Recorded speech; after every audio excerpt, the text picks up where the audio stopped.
My name is Purvi Patel, and I am a partner in MoFo's Los Angeles office, specializing in privacy and data security as well as class action defense. In this Cracking the CCPA Code video, I'm going to discuss the scope of the private right of action. A consumer can sue under the California Consumer Privacy Act if the consumer's non-encrypted or non-redacted personal information is subject to an unauthorized access and exfiltration, theft, or disclosure as a result of the business's violation of the duty to implement and maintain reasonable security procedures appropriate to the nature of the information to protect the information.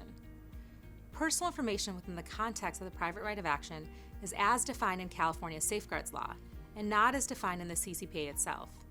The definition in the safeguards law is narrower and already familiar to businesses. It includes things like first and last name plus social security number, driver's license number, credit or debit card numbers, along with access to security codes or medical information. The CCPA expressly states that the private right of action is limited to the types of data security events I have described, and says that no cause of action can be based on violations of any other section of the Act. The Act further states that nothing in the Act shall be interpreted to serve as the basis for a private right of action under any other law, which would include, for example, attempts to bring a lawsuit under California's unfair competition law, or UCL. One of the types of claims plaintiffs can bring under the UCL is an unlawful claim, which allows a plaintiff to assert a violation of the UCL based on an alleged violation of any other law. The language in the CCPA is intended to preclude these types of UCL unlawful claims. Even with this limitation, consumers have robust remedies available to them under the Act. They can seek statutory damages ranging from $100 to $750 per consumer per incident, or actual damages, whichever is greater, as well as injunctive relief or any other relief the court deems proper. Before bringing a suit for statutory damages, however, consumers must provide 30 days written notice identifying the alleged violation.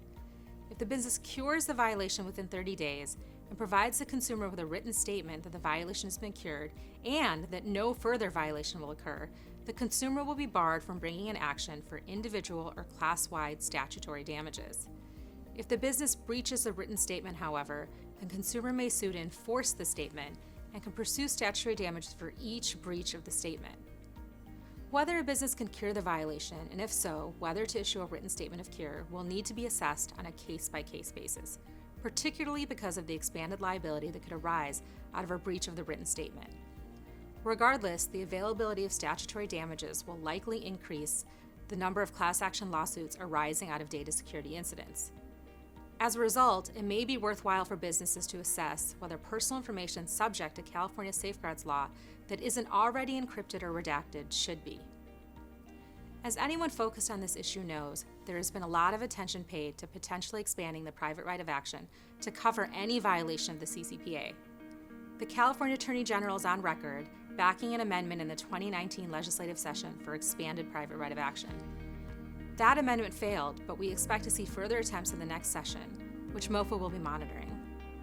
Please stay tuned for more information from us and be sure to check out the other videos in our Cracking the CCPA Code series.